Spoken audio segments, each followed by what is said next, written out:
नमस्कार भाई दोस्तों। ये अंध भगत और भानवंडिया के दलाल मिलके दिन रात चिल्ला चिल्ला के माहौल बनाते हैं थोड़ा सा भी भाई पाऊ पाऊ ने ये कर दिया, पाऊ पाऊ ने वो कर दिया, थोड़ा सा माहौल बनाते हैं मोरनी का। लेकिन ब्लूमबर्ग और ब्रिटेन की जो खुफिया एजेंसियां हैं उन्होंने ऐसी धज्जियां उड़ा के रख दी। हरदीप सिंह निज्जर, अवतार सिंह खंडा, गुरपत सिंह पन्नू 12 सिख नेता टारगेट के ऊपर थे, जिनमें से 2 को तो टारगेट बना गए थे। गुरपत पन्नू वाले मामले में निखिल गुप्ता फंस गया, उसने भी मुंह खोल दिया भाई। अब उसने भी मुंह खोल दिया है। टॉप के जो नेता हैं तुम्हारे इंडिया के टॉप के नेता, उनके नाम आए हैं सामने। पूरी रिपोर्ट को ध्यान से सुनना, आपको तब समझ में आएगा।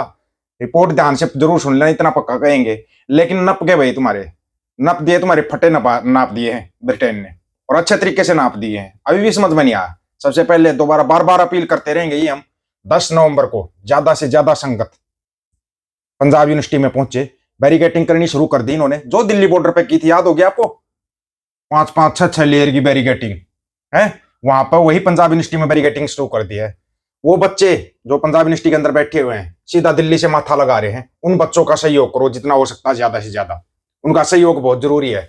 वो आपकी तरफ देख रहे हैं, तो उनका वही सहयोग करना है जो हरियाणा पंजाब ने मिलकर ना किसान आंदोलन में किया था। वैसा ही सहयोग उन बच्चों का करना है। ये अपील आपसे बार बार करते रहेंगे, तब तक करते रहेंगे जब तक वो अपना हक नहीं मिल जाता है। जो पंजाब का बासिंदा, चाहे वो हिंदू है, मुसलमान है, सिख है, ईसाई है, बुद्धिस्ट है, जैनी है, कोई भी है, अगर वो पंजाब के लिए खड़ा होना चाहता है तो पंजाब यूनिवर्सिटी जरूर पहुंचे, क्योंकि बहुत जरूरी हो गया। अब थोड़ा सा रिपोर्ट को सुनना भाई, ध्यान से सुन लेना रिपोर्ट को। 12 सिख नेताओं को टारगेट पे लिया था। फिर आपको एक चीज और सुनवाएंगे जो कि आपको सुननी चाहिए, जो पंजाब यूनिवर्सिटी से संबंधित है और पंजाब से संबंधित है। बब्बू मान ने बड़े आराम से और बड़े प्यार से बताया है। पहले आप ना बब्बू मान का ही सुन लो एक बार, कितने आराम से, सिर्फ गाने नहीं गाता। ਸਾਡਾ ਇਤਿਹਾਸ ਲੁਕੋਇਆ ਬਹੁਤ ਗਿਆ ਜਿਹੜਾ ਇਸ ਮੁਲਕ ਦਾ ਪੁਜਾਰੀ ਵਰਗ ਸੀ ਨਾ, ਪ੍ਰੀਚਰ ਵਰਗ, ਉਹਨਾਂ ਨੇ ਸਾਡੀ ਤੁਹਾਡੀ ਨਸਲ ਦੀਆਂ ਦਲੇਰੀਆਂ ਤੇ ਉਹ ਕਥਾਵਾਂ ਨੂੰ ਖੱਬੇ ਸੱਜੇ ਕਰਤਾ। ਤੇ ਸਾਨੂੰ ਤਾਂ ਬਹੁਤਾ ਇਤਿਹਾਸ ਗੁਰੂ ਕਾਲ ਤੋਂ ਹੀ ਮਿਲ ਜਾਂਦਾ ਹੈ। ਇਹ ਵੀ ਸਾਡੇ ਭਾਗ ਚੰਗੇ ਕਿ ਮਹਾਰਾਜਾ ਨੇ ਇਸ ਧਰਤੀ ਤੇ ਪੈਰ ਪਾਏ, ਉਹਦੇ ਕਰਕੇ ਸਾਡੇ ਕੋਲ ਬਹੁਤ ਚੀਜ਼ਾਂ ਲਿਟਰੇਚਰ ਜੁੜ ਗਿਆ। ਨਹੀਂ ਤੇ ਇਹਦੇ ਪਿੱਛੇ ਵਾਲਾ ਜੇ ਤੁਸੀਂ ਖੰਗਾਲ ਨਾ, ਫਿਰ ਤੁਹਾਨੂੰ ਪਤਾ ਲੱਗਦਾ ਕਿ ਇਹ ਦਲੇਰੀਆਂ ਹਮੇਸ਼ਾ ਹੀ ਰਹੀਆਂ ਹਰ ਸਦੀ। और आमतौर पर दिल्ली में सुप्रीम ही दिखाया गया, वो भी एक प्लानिंग है लॉन्ग टाइम का। ਜਿੱਦਾਂ ਹੁਣ ਅਕਬਰ ਸੀ, ਮੰਨ ਲਓ ਆਪਾਂ ਕਹਿੰਦੇ ਵੀ ਅਕਬਰ ਬਹੁਤ ਗ੍ਰੇਟ ਸੀ, ਉਹ ਪਹਾੜ ਤੇ ਰਾਜ ਕਰਦਾ ਸੀ। ਜਿਹੜੇ ਕਬੀਲੇ ਸੀ ਉਹ ਕਦੇ ਵੀ ਨਹੀਂ ਸੀ ਮੰਨਦੇ, ਉਹ ਮਾੜੀ ਮੋਟੀ ਕਿਤੇ ਸਮਝੇ ਹੋ ਗਈ ਠੀਕ ਹੈ, ਨਹੀਂ ਤਾਂ ਹਟਦੇ ਸੀ। ਔਰ ਜਿਹੜੀ ਇਹ ਸਾਡੇ ਪੰਜਾਬ ਦੀਆਂ ਜਿਹੜੀ ਸਾਡੀ ਜਨਰੇਸ਼ਨ ਹੈ, ਸਾਡੀ ਜਿਹੜੀ ਨਸਲਾਂ ਜਿਹੜੀਆਂ, ਉਹ ਹਮੇਸ਼ਾ ਹੀ ਹਟਦੀਆਂ ਨੇ। ਉਹਦੇ ਨਾਲ ਲੜਨ ਤੋਂ ਵੀ ਭਜਦੇ ਸੀ। ਇਹ ਵੀ ਇਤਿਹਾਸ ਬਹੁਤ ਚੀਜ਼ਾਂ ਗਵਾਹ ਹੈ। ਜਿਹੜੇ ਨਿਊਟਨ ਅਬਦਾਲੀ ਵਰਗਿਆਂ ਨੂੰ ਲੁੱਟ ਲੈਂਦੇ ਸੀ ਸਾਡੇ। ਨਹੀਂ ਤੁਹਾਨੂੰ 10ਵੀਂ 11ਵੀਂ 12ਵੀਂ 13ਵੀਂ ਤੱਕ ਵੀ ਤੁਹਾਡੇ ਵਿੱਚੋਂ ਹੀ ਰਾਜ ਨੇ। ਤੁਹਾਡੇ ਜਿੰਨੇ ਵੀ ਇਹ ਗੋਤ ਹੈ ਨਾ, ਇਹਨਾਂ ਦਾ ਬਹੁਤ ਲੰਬਾ ਚੌੜਾ ਇਤਿਹਾਸ ਹੈ। ਬਹੁਤ ਦੇਰ ਤੱਕ ਰਾਜ ਕਰਿਆ ਹੈ। ਤਾਂ ਉਹ ਪੁਰਾਣਾ ਸਾਨੂੰ ਮਿਲਦੇ ਲਿਟਰੇਚਰ, ਬਟ ਹੁਣ ਹੌਲੀ ਹੌਲੀ ਆਥਰ ਨਿਕਲ ਰਹੇ ਆ, ਕਿਤਾਬਾਂ ਨਿਕਲ ਰਹੀਆਂ, फारसी वाले लेखकों का लत्था हो रहा है। बहुत कुछ छुपाया गया, बहुत कुछ दबाया गया। बब्बू मान ने ना बिल्कुल खुल के बोल दिया, बोला दिल्ली को इतना सुप्रीम क्यों दिखाया जा रहा है। अब सुन लो वो ब्लूमबर्ग वाली रिपोर्ट। होश तो उड़ेंगे तुम्हारे ब्लूमबर्ग की पूरी रिपोर्ट सुन के, होश उड़ेंगे, गारंटी है। चिंटू मिंटू को तो नींद ही नहीं आएगी। चिंटू मिंटू की नींद तो वैसे ही उड़ी रहती है, गोबर कम मिल पा रहा है आजकल। और एक रिपोर्ट जी ब्लूमबर्ग भी आई है, नवी रिपोर्ट है। ਉਸ ਦੇ ਮੁਤਾਬਕ ਸਰ ਹਰਦੀਪ ਸਿੰਘ ਨਿੱਜਰ ਨੂੰ ਕਤਲ ਕਰਵਾਉਣ ਲਈ ਭਾਰਤ ਸਰਕਾਰ ਦੇ ਚੋਟੀ ਦੇ ਲੋਕਾਂ ਦਾ ਹੱਥ ਸੀ। ਬ੍ਰਿਟਿਸ਼ ਦੀ ਇੱਕ ਖੁਫੀਆ ਏਜੰਸੀ ਨੇ ਭਾਰਤ ਦੇ ਏਜੰਟਸ ਦੀ ਇੱਕ ਰਿਕਾਰਡਿੰਗ ਆ ਜਿਹੜੀ ਉਹ ਕਰ ਲਈ ਸੀ। ਨਿਖਿਲ ਗੁਪਤਾ ਨੇ ਅੰਡਰ ਕਵਰ ਅਮਰੀਕਨ ਜਿਹੜੇ ਅਫਸਰ ਸਨ ਉਹਨਾਂ ਨੂੰ ਕੀ ਦੱਸਦੇ ਨੇ, ਉਹ ਕੀ ਕਹਿੰਦੇ ਨੇ। ਉਹਨਾਂ ਨੇ ਵਿੱਚ ਇਹ ਵੀ ਕਿਹਾ ਕਿ ਜੂਨ ਤੋਂ ਪਹਿਲਾਂ ਉਸ ਸਾਲ ਦੀ ਗੱਲ ਹੈ ਕਿ ਜੂਨ ਤੋਂ ਪਹਿਲਾਂ 12 ਸਿੱਖ ਲੀਡਰ ਮਾਰਨੇ ਆ। ਉਹਨਾਂ ਦੇ ਵਿੱਚ ਖੰਡੇ ਦਾ ਵੀ ਨਾਂ ਸੀ, ਪੰਨੂ ਦਾ ਵੀ ਨਾਂ ਸੀ, ਤੇ ਗੁਰਪਤਵੰਤ ਸਿੰਘ ਪੰਨੂ ਜਿਹੜੇ ਇਹਨਾਂ ਦੇ ਲੀਡਰ ਨੇ। ਸੋ ਇਸ ਤਰ੍ਹਾਂ ਦੇ ਹੋਰ ਨਾਂ ਸਨ। ਫਿਰ ਕਹਿੰਦੇ ਕਿ ਜਿਹੜਾ ਖੰਡੇ ਦਾ ਕਤਲ ਕੀਤਾ ਗਿਆ ਹੈ, ਵੈਸੇ ਤੋਂ ਬਿਮਾਰ ਹੋ ਕੇ ਮਰਿਆ, ਕਹਿੰਦੇ ਕਿ ਉਹਨੂੰ ਕੈਂਸਰ ਹੋ ਗਿਆ ਸੀ। ਲੇਕਿਨ ਬਾਅਦ ਚ ਪਤਾ ਲੱਗਿਆ ਕਿ ਇੱਕ ਐਸੀ ਜ਼ਹਿਰ ਇਹ ਡਿਵੈਲਪ ਕਰਦੇ ਨੇ ਜਿਹੜੀ ਕਿ ਬਹੁਤ ਮਹਿੰਗੀ ਹੈ।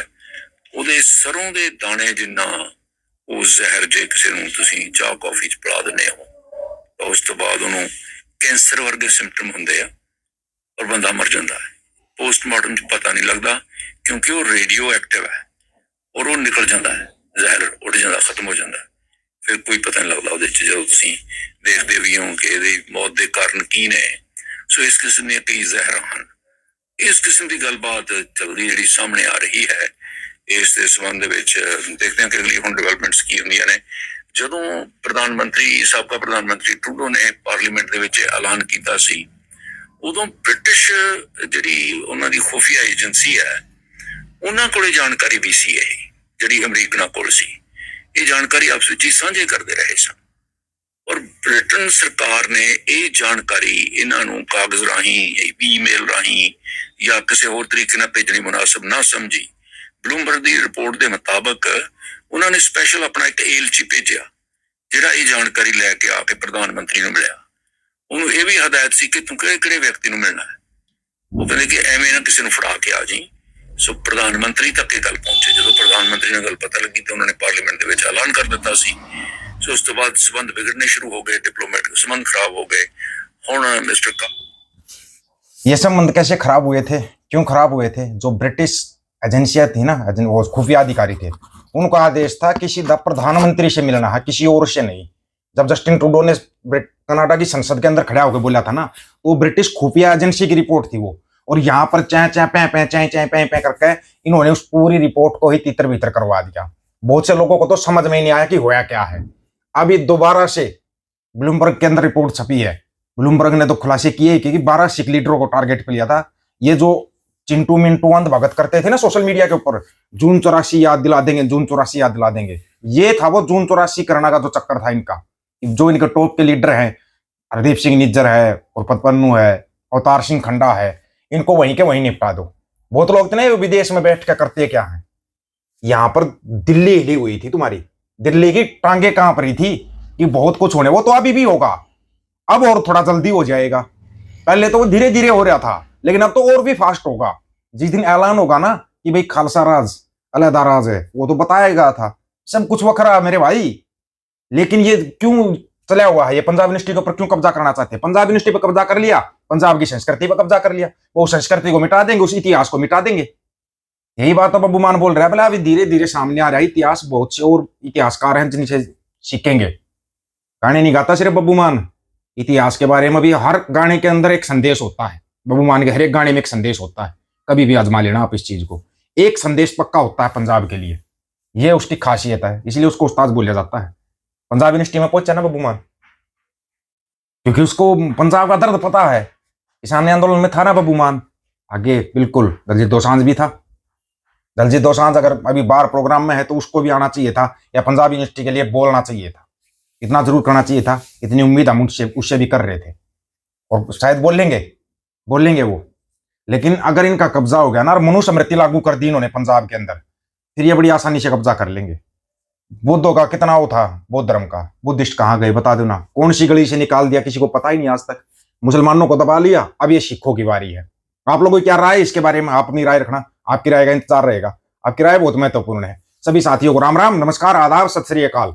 वीडियो को ज्यादा से ज्यादा शेयर, चैनल को सब्सक्राइब, बेल आइकन को जरूर दबाना दोस्तों। ऑफिशियल दीपक फौजी यूट्यूब चैनल, बात आकर सच की करेंगे। हक सच की बात हम करेंगे, वीडियो को शेयर करने की जिम्मेवारी आप लोगों की है। गज के आखो, वाहिगुरु जी का खालसा, वाहिगुरु जी की फतेह।